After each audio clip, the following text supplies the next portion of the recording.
Le Bénin se prépare à vivre un moment essentiel, un moment important de son histoire. Il s'agit de l'élection présidentielle de cette année 2021, d'avril prochain.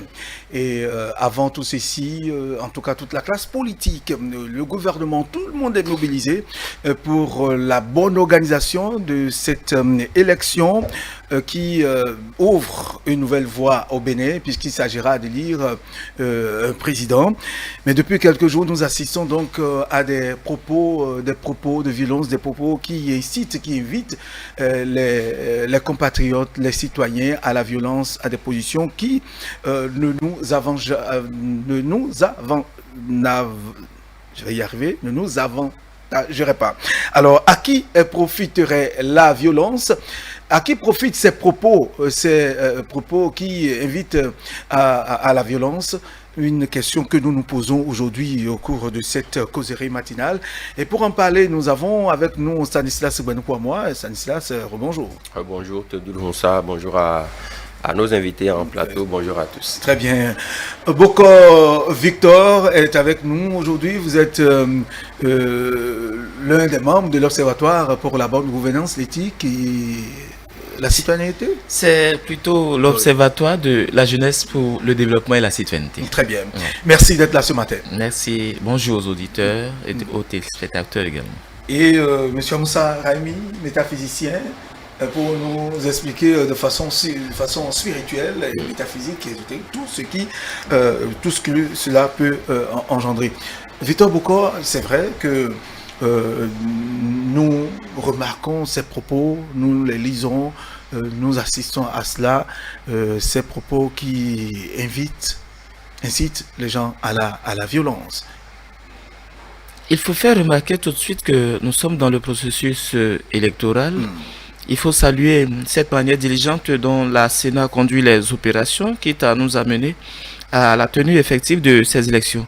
Il se fait malheureusement, et il faut préciser que cela tient du jeu politique, certains acteurs qui se sentent plus ou moins exclus d'un processus ou qui n'ont pas intérêt à ce que les élections aient lieu, ont commencé par donner de la voix d'une autre manière. Autrement dit, ces acteurs non seulement envoient des messages de peur, renvoient des messages de trouble et projettent un Bénin de chaos, et quitte à envoyer une certaine résonance, pas forcément pour le Bénin, mais à d'autres acteurs qui peut-être les auraient mandatés. Je le dis entre griffes aussi, si vous me permettez. Non, revenons au fait pour dire en fait, à l'interne aujourd'hui, on a comme l'impression que le Bénin va mal. Or, pour ceux qui savent le jeu politique, ceux qui savent comment est-ce que, à l'approche des élections, les forces se mettent en énergie, peuvent comprendre aisément et avec le recul nécessaire que cela participe du jeu démocratique et donc de la vitalité de notre démocratie, qu'il faut mettre cela sur ce compte-là. Et toute autre lecture nous amènerait justement à penser que le Bénin est en train de basculer dans la violence. C'est le premier constat que nous faisons sur la question. Sur la question. Mais M. Moussa Raimi, des propos tendancieux qui incitent à la violence et qui créent une certaine psychose au sein de la population. Est-ce que c'est de ça qu'il s'agit aujourd'hui? Est-ce que c'est de ça que nous avons véritablement besoin aujourd'hui au Bénin? Merci, mon frère Théodule. Avant toute chose, pour nous métaphysiciens, aborder une situation consiste à d'abord savoir est-ce que les germes des outils de pareille réalité existent dans notre destinée en tant que nation. Vous savez, nous on parle de dette karmique. C'est souvent toute situation d'épreuve, d'instabilité liée à ce que nous on appelle dette karmique. La question est de savoir est-ce que le Bénin en possède. Il y a 4 types de dettes karmiques. Vous avez la dette karmique 13, 14, le 16 et le 19. Mais c'est la dette karmique 16 qui est la plus redoutable. Parce que ça s'appelle la tour de Babel. C'est-à-dire la confusion. Il suffit de lire dans la Bible ce que nous appelons la tour de Babel. Mais le problème de savoir, est-ce que le Bénin en a? Oui, ton fils. Nous sommes nés en 1960. Additionné, ça fait 1 plus 9 plus 6 plus 0 égale 16. Donc c'est cette dette karmique qui a toujours expliqué les déstabilisations et instabilités que nous avons connues jusqu'au coup d'État. Et remarquez que c'est toujours dans des moments de transition que cette dette karmique s'illustre. Cela veut dire que c'est normal ce qui se passe aujourd'hui encore. Puisque... C'est normal, mais nous n'allons quand même pas... Laissez-moi finir, vous allez comprendre. D'accord. Quand je dis maintenant c'est normal, Ok. d'abord, depuis le 1er août 2020, et ça va finir le 1er août 2021, nous sommes en mode de dette karmique 13 pour la nation. Ok. C'est d'abord ça. Nous n'allons pas trop développer ça là, peut-être une autre fois. Mais il se fait que chaque mois est gouverné par un nombre. Et le mois de mars qui vient, puisque nous sommes déjà à sa porte, est gouverné par la dette karmique 16. Et c'est ça en fait qui explique tout ce que nous vivons maintenant. Puisque aucun phénomène n'apparaît sans se signaler, sans s'annoncer. Ça veut dire quoi? C'est plutôt dès maintenant, et surtout dans le mois de mars, qu'il faut quadriller tout ce que vous nous demandez d'en parler aujourd'hui. La confusion des propos, c'est dans le mois de mars que ça va prendre le pic. Et cela alors nous emmène à la notion de responsabilité, surtout des acteurs qui agissent sur le peuple. Des acteurs qui agissent sur le peuple. Maintenant, en plus des acteurs qui agissent sur le peuple, il y a la responsabilité karmique de ce que nous appelons l'autorité parentale. C'est ça. Parce que je ne conçois pas, si je suis vraiment père de ma maison et mère de ma maison, que mes enfants aillent faire du désordre dehors. Ça ne peut pas se passer. On ne peut pas se servir, moi, de mes enfants pour créer des troubles. Ça veut dire quoi? Il y a cette notion de responsabilité parentale d'abord, que chacun de nous doit surveiller d'abord. Maintenant, l'autre chose, c'est que l'armée, la police, la gendarmerie et la veille citoyenne au niveau de tous les lieux de regroupement qui n'ont pas souvent de responsabilité d'autorité permanente. Je prends un cas simplement. Vous prenez par exemple, observez un atelier de mécanique de voiture. Dans la journée, vous voyez, le patron est là pendant un temps, il n'est pas là, la nuit, il n'est pas là, mais il y a toujours les apprentis là. Mais la nuit, allez observer comment ils vivent. C'est des nids de foyers qu'on peut exploiter. Observez dans certaines maisons de location, vous ne savez même pas qui est le propriétaire. Et chacun fait le roi. Vous allez observer que dans ces milieux aussi, la possibilité qu'on agisse sur les esprits est grande. C'est pour vous dire quoi? La dette karmique 16 nous invite à contrôler les milieux où il n'y a pas d'autorité pour quadriller. Parce que les esprits, là où des esprits se regroupent, il n'y a pas d'autorité d'encadrement. La dette karmique 16 agit là. Et donc, utilise pareille personne pour être le reflet des propos parfois de ceux qui agissent sur la société. Très bien. Voilà. Oui, merci, M. Amoussa Rémy. Stanislas Gouenoupo, moi, oui, à écouter certains hommes politiques, certains citoyens, je dirais, et qui quand même ont eu assuré ou assumé des postes de responsabilité au haut niveau aujourd'hui, qui, se trouvant dans certaines positions, sont en train d'inciter, de dire qu'il n'y aura pas les élections, de créer cette psychose de peur. Est-ce qu'il y a là, n'est-il pas là un problème de personnalité, de vision pour soi-même et pour le pays? On estime, on pense, c'est comme si on n'a jamais été responsable, autorité dans ce pays. C'est assez difficile de le constat que nous sommes en train de faire ce matin par rapport à la présidentielle qui vient, les différents appels à l'incitation ou peut-être à un soulèvement ou à une certaine violence. C'est assez déplorable tout simplement parce que nous sommes tous fils et filles d'un même pays. Nous avons une patrie commune à préserver, c'est le Bénin. Et vous avez bien fait de rappeler que certaines personnalités, parmi celles qu'on est en train de voir là, ont eu à occuper des postes de responsabilité. Et vous savez que quelqu'un a dit que c'est celui qui ne fait rien, qui ne fait pas d'erreur. Donc quand vous êtes à un poste de responsabilité, quand vous êtes dans le feu de l'action, vous pouvez commettre des erreurs. D'où, d'ailleurs, on sait que l'erreur, elle est humaine. Et donc, quand bien même votre vis-à-vis ou celui qui a le levier, que cela soit au plus haut sommet de l'État ou que cela soit au niveau d'une institution de la République, si celui qui a le levier, vous, de l'autre côté, vous sentez ou vous avez l'impression qu'il est en train de commettre certaines erreurs, c'est à vous d'aller vers lui, d'essayer d'entrer en discussion, de lui dire, mon frère ou ma soeur, j'ai constaté qu'à tel niveau de ton action, quelque chose ne va pas, je suggère que ça se passe ainsi. Parce qu'après tout, il n'y a que le dialogue qui puisse prévaloir, qui puisse nous aider à construire véritablement ce pays. Les appels à la violence, puisque la thématique s'y colle, la violence ne profitera à personne parmi nous. Ça, c'est clair. Que ça soit directement ou indirectement, ça ne profitera à personne. Parce que même si certaines personnes estiment qu'elles peuvent s'échapper ou qu'elles peuvent avoir les balises nécessaires pour ne pas être victimes directement de la violence, ils ont forcément des descendants, ils ont forcément des amis, ils ont forcément une famille, quelque part, des proches oui, qui puissent en pâtir, ce qui n'est pas notre souhait.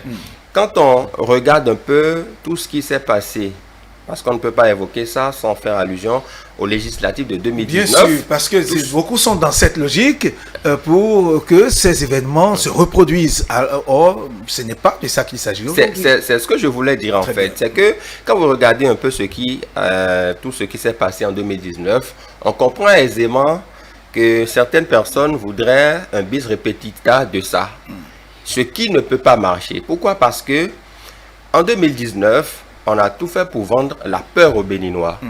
Et c'est d'ailleurs cela qui a influé peu ou prou sur le taux de participation à ces législatives, puisque certains Béninois ont eu peur pour leur vie, ce qui est normal, ils ont eu peur pour leur sécurité, ils sont restés chez eux.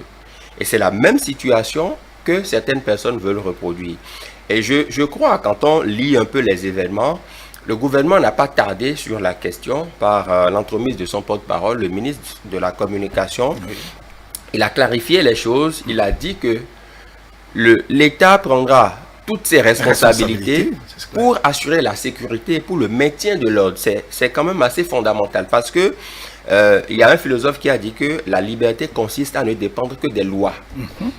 Et donc, les lois que nous nous sommes prescrites nous-mêmes, on doit pouvoir les respecter.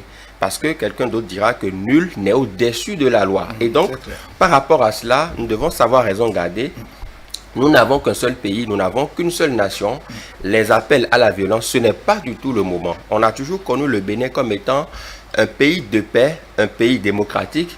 C'est aussi vrai que, oui, nous sommes en démocratie. Les mécontentements, ça ne peut pas manquer, mais il y a une façon d'exprimer son mécontentement pour être écouté.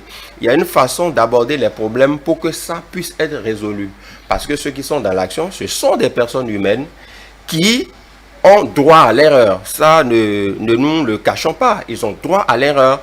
Et donc, quand vous n'êtes pas dans l'action, et quand bien même vous avez été leur prédécesseur, parce qu'on sait quand même qu'il y a des personnalités qui ont eu à occuper des postes ministériels, des postes de président de la République, et donc ces personnalités doivent, ma foi, mettre leur expérience à contribution pour aider ceux qui sont aux affaires. Parce que, après tout, la roue tourne et qui sait si demain, d'autres personnes pourront occuper ces postes. Donc, il faut maintenir le pays en l'état, dans la paix, dans la non-violence. L'appel à la paix, ce que font les ONG aujourd'hui, c'est très salutaire. Chacun de nous doit œuvrer pour la paix, pour que cette période puisse être abordée dans le calme et la sérénité. Personne, de toute façon, ne veut revivre ce qui s'est passé en 2, 3, 4 mai 2019 au Bénin, M. Bokor, et qu'aujourd'hui, il va falloir que chaque citoyen travaille pour ça. Ceux qui sont peut-être en train de contester quelque chose aujourd'hui, ça aussi c'est la démocratie, est-ce qu'ils n'ont pas des choses à se reprocher? Est-ce qu'auparavant, ils n'ont pas, je dirais qu'ils n'ont pas voulu participer de façon conséquente et réelle à la formation, à toutes ces réformes, à tout ce qui se passe aujourd'hui, et ils ont le mieux aujourd'hui. Est-ce que ce n'est pas ça? Est-ce qu'ils n'ont pas quelque chose à se reprocher? En fait, il faut faire remarquer que le mal ne date pas de maintenant. Quand on a refusé d'accompagner un processus, quand on a refusé au départ de respecter les tests, quand on n'a pas voulu se conformer pour constituer très tôt son parti politique, à un moment donné, on s'est exclu du processus. Et finalement, on a voulu rattraper. Mais malheureusement, en politique, ça va très vite. Ça va très vite. Il faut reprocher à une classe, à une frange de notre population d'être rentrée en contradiction avec la gouvernance actuelle. En fait, c'est de cela qu'il s'agit. Il s'est fait que le chef de l'État qui déroulait son action a placé son mandat sur le vocable de réforme, a rencontré très tôt une résistance, a rencontré très tôt des acteurs qui sont rentrés aux antipodes de sa gouvernance, mus par l'idée que tel que le pouvoir a été pris, en vérité, il faut retourner encore en 2016 pour dire en fait qu'il n'y a pas eu passation aussi simple du pouvoir. Il y a eu que le président Patrice Talon a arraché le pouvoir. Et cela n'a pas été du goût de certains acteurs qui attendaient passer aussi simplement le pouvoir et se sont rendus compte que le pouvoir les a été arraché. Par les unes. Oui, par les unes. Non, il faut le dire, nous utilisons un peu cette expression, par les unes. Cela n'a pas été du goût de certains acteurs qui très tôt ont décidé de rentrer en contradiction avec toute la gouvernance qui se fait. Malheureusement ou heureusement, la gouvernance actuelle a monté des gages de bonne foi et donc a réussi à faire comprendre à un certain nombre de populations, à une partie de la population, qu'elle était dans une dynamique de transition et que ce qui était fait est fait aujourd'hui et donc pour permettre au Bénin de demain de vivre mieux et donc d'aller vers un autre statut. Et il faut le reconnaître aujourd'hui que le Bénin a grandi. Mais malheureusement, il y a une classe, et comme nous sommes en politique, il faut bien vendre quelque chose. En politique, quand vient le moment décisif, il y a l'offre politique. Et l'offre politique qui existe aujourd'hui, il y en a deux. Il y a la mouvance et il y a l'opposition. Au niveau de l'opposition, elle estime en fait que la gouvernance, elle n'est pas bonne. Il faut vite l'arrêter. Et sont dans la logique d'écouter aux besoins le mandat en cours. Ce qui n'est pas normal. Oui, mais en fait, c'est la logique. Il faut passer par tous les moyens d'écouter la gouvernance en cours et il faut saisir toutes les occasions. La présidentielle reste l'occasion idéale quand on sait que très tôt, on a refusé de respecter les tests. On a tout fait de rattraper, mais le parrainage nous a aussitôt rattrapé parce que simplement, on s'y est pas pris tôt. Alors, il faut crier aujourd'hui à l'exclusion pour espérer vendre l'offre qui consiste à dire que nous avons le meilleur projet de société, nous proposons un meilleur Bénin, ce qui se fait n'est pas bon et il faut l'écouter. Et en cela, on appelle les différents acteurs à bien vouloir entrer dans le jeu. Et c'est en cela que consiste l'appel à la violence que nous constatons. Comme pour dire que certains attendent que les événements du 1er et du 2 puissent se répéter. Je le disais tantôt, le Bénin a grandi. Le Bénin sait désormais prendre les mesures hardies pour contrer un certain nombre de choses. Il faut saluer, moi je le dis toujours, la manière dont les institutions de la République aujourd'hui conduisent le processus électoral. Si il n'y a pas un signal fort au niveau des institutions, nous serons rentrés déjà depuis dans une certaine violence avérée. Mais il se fait que la Sénat, de manière diligente, on la voit expliquer, on la voit conduire le processus.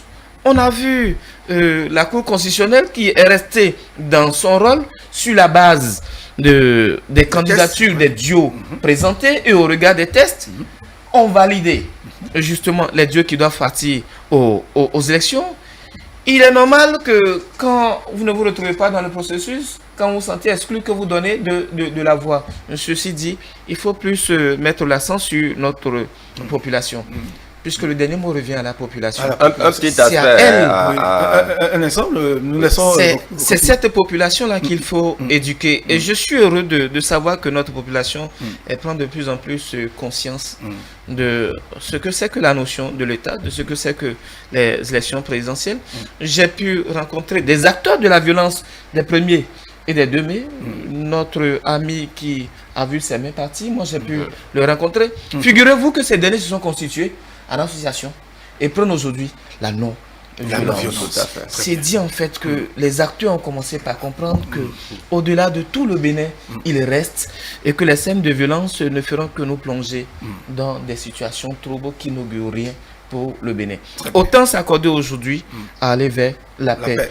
Et je peux saluer aussi certaines initiatives qui existent, notamment quand on prend avec l'OJCD, je parle de l'Observatoire, avec la Fierté 229 qui se présente comme un concept où le Béninois doit redécouvrir son pays, où le Bénin doit être beaucoup plus fier de ce qui se fait aujourd'hui et faire l'effort de le communiquer autour de lui et dans son environnement. Très bien. Oui, vous aviez... Oui, c'est juste pour rebondir un peu sur ce que disait Victor tout à l'heure. C'est vrai, c'est une image qu'il a prise, mais quand quelqu'un vous prend au vol et n'est pas peut-être dans l'évolution de l'idée, la personne pourrait comprendre au premier degré. Donc, le verbe arracher, je pense que vous l'avez bien dit. Oui.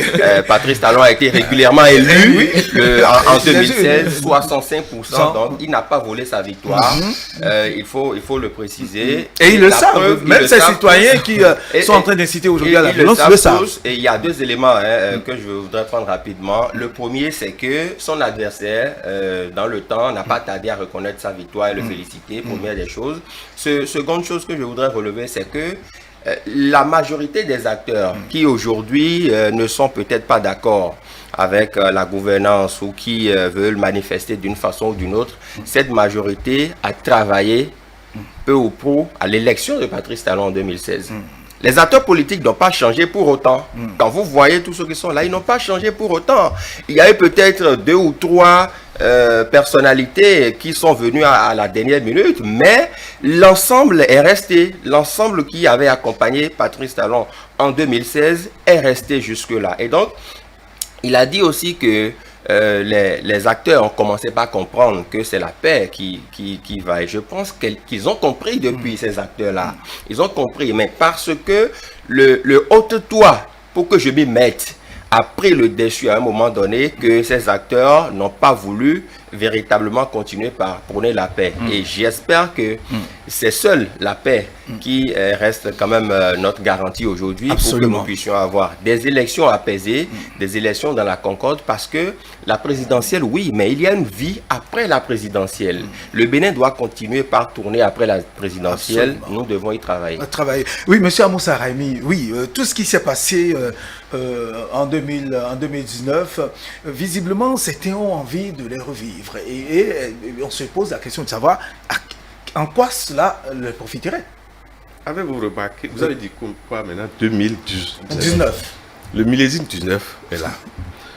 Pourquoi encore en 2016, le millésime 16, alors que je parlais de dette karmique 13, 14, 16 et 19. Ce qui se passe dans notre pays n'est pas seulement de l'ordre humain, c'est de l'ordre à la fois invisible et physique. Il faut que nous sachions ça. C'est pour vous dire quoi? Pour traverser cette période, nous devons honorer les membres de nos ancêtres. Ne négligeons pas ça. Nous devons faire appel à nos morts. Parce qu'il y a quelque chose qui est supérieur à l'homme. Quelque chose qui peut intervenir dans le réveil et donner des ordres à tout homme. Il faut faire appel à cette affaire, à cette réalité, à ces réalités ces derniers temps. C'est pour en venir à où? Dans le même temps qu'il y a des bandits dans la vie physique, des brigands, il y a aussi ça dans le monde invisible, s'il vous plaît. Et sont capables d'agir sur les esprits faibles. Et c'est ça qui explique ces phénomènes dans ces périodes-là. Ce n'est pas forcément de l'ordre humain, ces choses-là. Mais si un acteur qui agit physiquement sur un peuple, un leader, lui, dans sa tête, a un esprit de rébellion, il va attirer dans le monde invisible d'autres esprits de rébellion qui vont agir sur les esprits faibles dans la vie physique. C'est comme ça que le phénomène s'explique sur le plan métaphysique. C'est pour ça que il faut plutôt contrôler les esprits faibles dans la société. Par quel moyen? C'est d'abord des conseils. Mais oui, c'est au-delà des conseils. Chacun de nous doit devenir le surveillant de l'autre dans ses actes comme dans sa manière de penser ces derniers temps. C'est ça. Quand vous êtes avec quelqu'un déjà qui commence à avoir l'esprit de violence, de rébellion, c'est vous qui êtes à côté de lui qui doit l'aider. Parce qu'il se peut que Remarquez comment naît souvent l'esprit de rébellion ou de manque à l'autorité. C'est quand on est dans un besoin aussi. C'est ça. Celui qui a faim, surveillez ses propos. Celui qui n'a pas de travail, surveillez ses propos. Celui qui a de dettes, surveillez sa manière de parler. De toutes les C'est façons. pour vous dire quoi? Parfois, nos leaders, en fait, c'est l'argent qu'ils cherchent, hein, les leaders qui contestent là. Très bien. Derrière, non, laissez-moi finir, s'il vous plaît. Oui, nous sommes. Non, je suis au sérieux. Oui. Quand vous les analysez, vous vous rendez compte que quand un leader n'est pas au pouvoir, ses avoirs diminuent. Le train de vie change. Et parfois, quand vous les étudiez, vous ne voyez pas qu'ils ont un travail réellement concret. Mais il y a un autre travail qui attire l'argent. Le travail de la roublardise mentale. Alors, monsieur Moussa Raimi, nous sommes pratiquement, nous avons 6 minutes pour quitter le plateau. Alors, l'autre question, quelle disposition le gouvernement doit prendre, et bien sûr, en plus de la mise en garde, pour sécuriser la population? C'est important, cette période électorale que nous traversons. Non, il y a les messages des invitations à la paix. La sensibilisation doit être renforcée. J'ai pu voir déjà des initiatives qui se font. Je ne suis pas candidat à la violence. J'ai pu voir des affiches un peu partout. Je salue cette initiative qu'il y a eu, je crois, hier, où des candidats recalés se sont mis ensemble pour lancer un appel à la paix. Ça se passe au Bénin. À moins que je me trompe, je vais retourner ça va y voir le encore. contenu. Oui. Voilà, mais il faut voir le contenu. Mais l'action est à saluer. C'est à saluer. C'est à saluer. Et je voudrais dire aussi que le pays, le Bénin a grandi, comme je le disais. Et quand on sait qu'on a passé les événements du 1er et du 2 mai dernier, la manière dont cela a été géré augure de ce que le Bénin prendra toutes les responsabilités pour éviter que cela ne se reproduise. Surtout le gouvernement. Oui, le gouvernement. Et je pense qu'il est question d'aller avec la plus grande fermeté. Oui. Et c'est en cela qu'il faut saluer le rôle que jouent les différentes institutions impliquées dans l'organisation des élections. Vous voyez comment la Sénat déroule son calendrier sans anicroche. Vous voyez comment la Cour constitutionnelle agit en respect des tests. Vous voyez comment est-ce que le ministère de l'Intérieur commence déjà par lancer des appels et fait déjà la réquisition qu'il faut pour éviter qu'on ait des débordements. Il faut saluer le rôle aussi des organisations de la société civile qui, ma foi, doivent inviter les populations à jouer un rôle qualitatif dans la promotion de la paix. Merci beaucoup. Merci, monsieur Boko. Oui, monsieur Moussa Raimi, je finirai par Stanislas. Monsieur Moussa Raimi, selon vous, le gouvernement, quelle disposition doit-il prendre en dehors de tout ce qui est à l'aide pour sécuriser véritablement, mettre la population en confiance pour qu'elle aille aux élections normalement, dans la paix, dans la tranquillité? Le devoir de tout gouvernement, c'est de sécuriser sa population. Pas les moyens que lui donnent les lois. Les tests. Les tests. C'est clair. Ça veut dire quoi? La police, la gendarmerie, l'armée ont le devoir de tout faire pour avoir de bonnes notes. Et surtout les responsables de ces institutions. C'est leur devoir d'avoir de bonnes notes envers le pays, mais envers aussi l'extérieur. Mais au-delà de ça, tout leader a toujours comme une armée. Tout leader. Même vous-même, Benouko, mon frère Benouko, vous avez des gens qui vous admirent. Et si jamais quelque chose vous arrive tout de suite, ils vont se mettre dans un état donné. C'est normal. C'est à vous, leader, de savoir ce qui sort de votre bouche et de vos comportements pour que la base ne soit pas vous salir. Ce que nous voulons vous dire par là, c'est quoi? Quel que soit Alpha,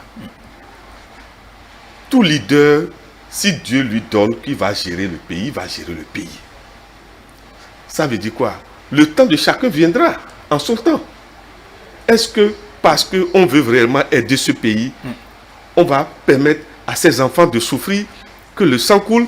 Je vais demander à notre population, comment celui qui est dehors, à l'étranger, va te dire à toi, te parler, tu vas te mettre dans la violence. Or, lui qui est là-bas, il est tranquille.